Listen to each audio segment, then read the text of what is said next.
सर्वसामान्यांना महागाईची झळ बसते आहे। मुंबईमध्ये पेट्रोल 2 रुपये 72 पैसे तर डिझेल 2 रुपये 81 रुपयांनी महागलेला आहे। पेट्रोल डिझेलच्या दरामध्ये 12 दिवसांमध्ये चौथ्यांदा वाढ झाली। मुंबईमध्ये पेट्रोल 111 रुपये 21 पैशांवर तर डिझेल 97 रुपये 83 पैशांवर पोहोचलेला आहे। देशभरात पेट्रोल डिझेलच्या दरामध्ये 2 आठवड्यामध्ये चौथ्यांदा वाढ झाली।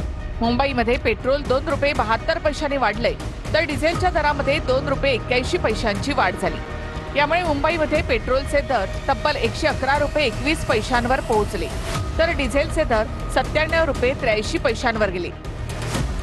तर पुण्यामध्ये पेट्रोल 111 रुपये 48 पैसे तर डिझेल 98 रुपये 15 पैशांवर।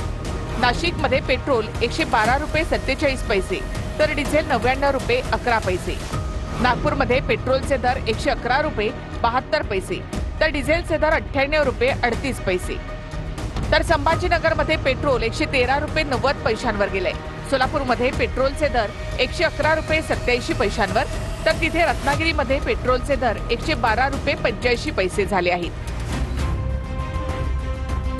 याआधी पेट्रोल डिझेलच्या दरामध्ये 3 रुपयांची वाढ झाली होती। त्यानंतर पेट्रोल डिझेल 90 पैशांनी महागलं। परत पेट्रोल डिझेलच्या दरामध्ये सुमारे 90 पैशांची वाढ करण्यात आली आणि आता पेट्रोलच्या दरामध्ये 2 रुपये 72 पैशांची वाढ झाली। दीर्घकालीन दरवाढ ही स्थिर राहिल्यानंतर 15 मे पासून इंधन दरवाढीला पुन्हा एकदा सुरुवात झाली आहे। तेव्हापासून पेट्रोल आणि डिझेलच्या दरात आतापर्यंत सरासरी 7 रुपये 50 पैशांची वाढ झाली। जनतेच्या खिशावर घाला घालणं हा एकच मोदी सरकारचा अजेंडा असल्याची टीका राहुल गांधींनी केली आहे। पेट्रोल डिझेलच्या दरवाढीवरून राहुल गांधींनीही केंद्र सरकारवर टीका केली आहे।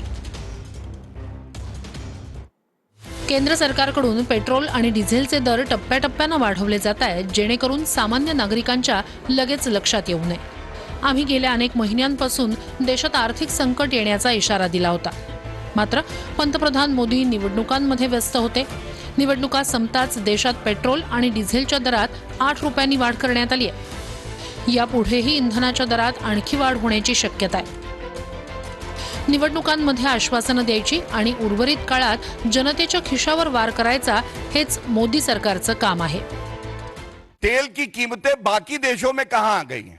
अमेरिका में 46%, कनाडा में 34%, चीन में 25%, ये सारे आंकड़े और भी हैं, और भारत में 5%। ये बात राहुल गांधी और खड़गे जी को क्या दिखाई नहीं देती है? नफरत में अंधे होना सही बात नहीं है।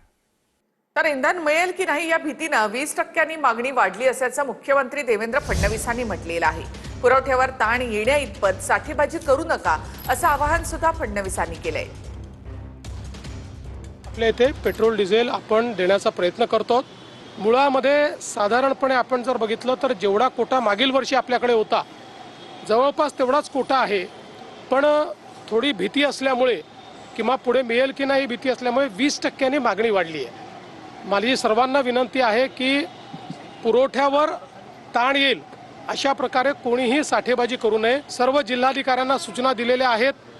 काही पर्टिक्युलर गावांमध्ये काही पर्टिक्युलर ठिकाणी मात्र जास्त हिंसक अशा पद्धतीचे त्या ठिकाणी प्रवृत्ती दिसते आहे, तिथे पोलिसांना देखील सांगितलेलं आहे त्यांच्यावर कारवाई केली पाहिजे। आज पण येताना मी पाहिलं पेट्रोल पंप सगळे बंद होत। एक तर तुम्ही ब्लॅक मार्केटिंग करताय स्वतः सरकार म्हणून, नाही तर जनतेचे हाल तुम्हाला पाहायला आवडतं। मोठ्याच्या मोठ्या रांगा आहे, कुठे भांडणं होत आहेत, कुठे वाद होत आहेत, आणि ही परिस्थिती जी आहे ना, हे सगळे बाकीचं सगळं राजकारण करण्यापेक्षा आज महाराष्ट्रात आणि देशात काय हाल झालेले आहेत जनतेचे त्याच्यावर चर्चा करायला ह्या विधानसभेत हा वेळ आपण वापरला पाहिजे। माननीय मुख्यमंत्र्यांनी स्वतः सर्व जिल्हाधिकाऱ्यांशी चर्चा करून प्रत्येक जिल्हाधिकाऱ्याकडून आढावा घेऊन पेट्रोलची कृत्रिम टंचाई होऊ नये, जी स्केअरसिटी आहे ती दूर व्हावी याकरता स्पष्ट निर्देशांनी काही SOP दिलेली आहे।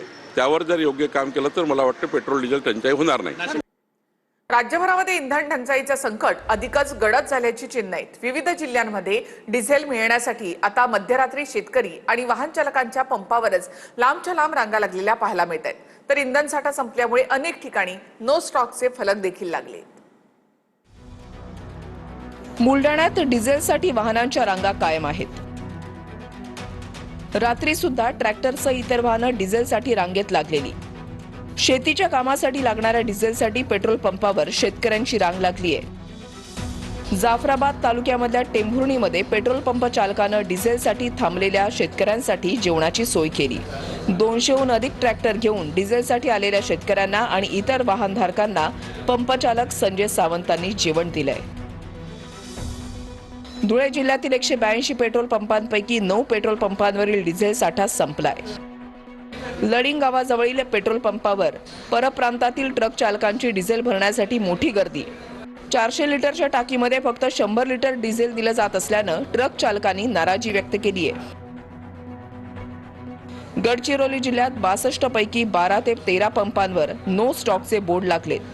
या पंपांवर 2 ते 3 दिवसांपासून पेट्रोल आणि डिझेल पूर्णपणे संपलेलं आहे. 1 आठवड्यानंतर शेतीची कामं सुरू होणार असून डिझेल मिळत नसल्यानं शेतकरी चिंतेत आहेत.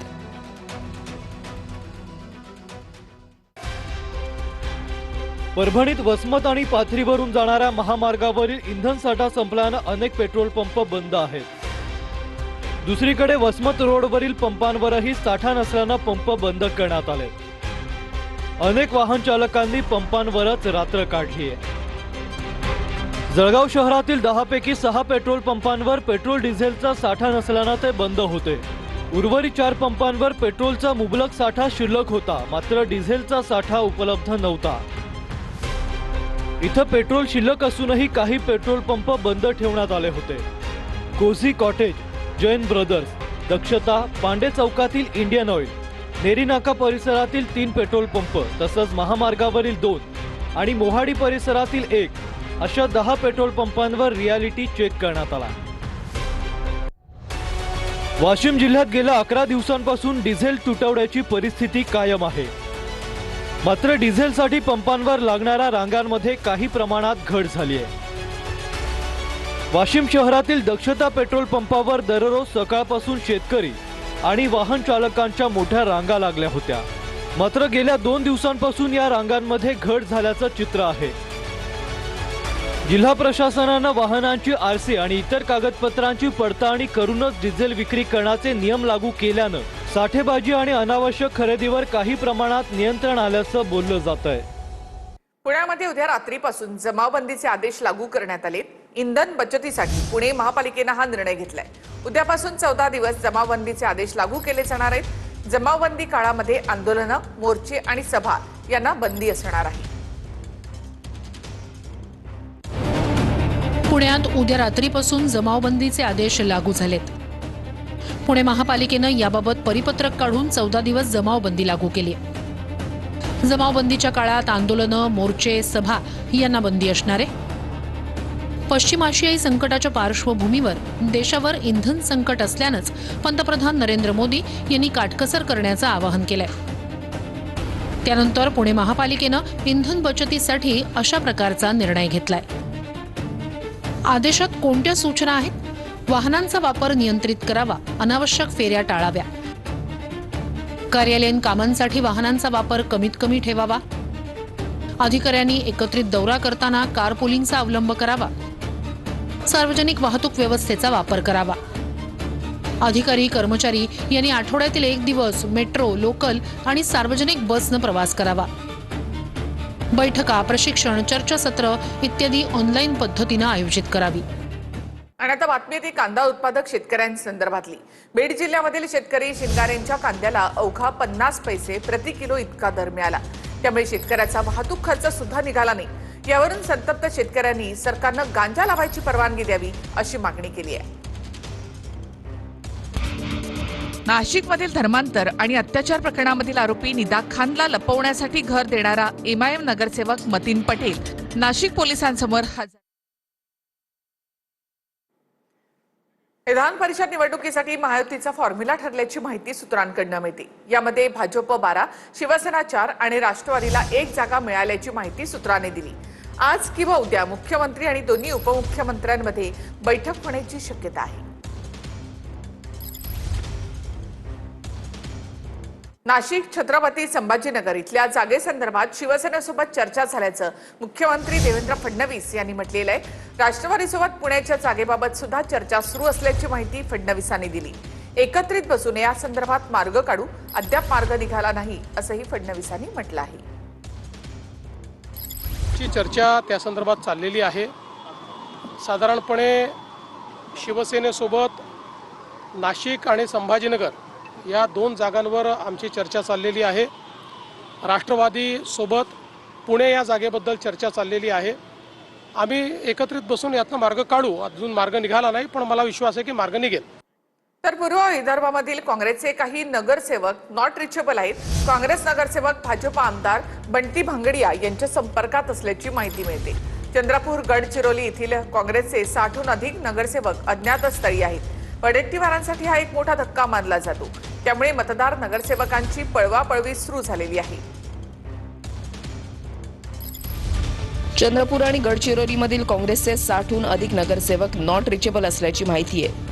नॉट रिचेबल असणाऱ्या नगरसेवकांमध्ये काँग्रेसचे नेते विजय वडेट्टीवार यांच्या मतदारसंघातील शिंदेवाहीचे नगराध्यक्ष यांचाही समावेश आहे.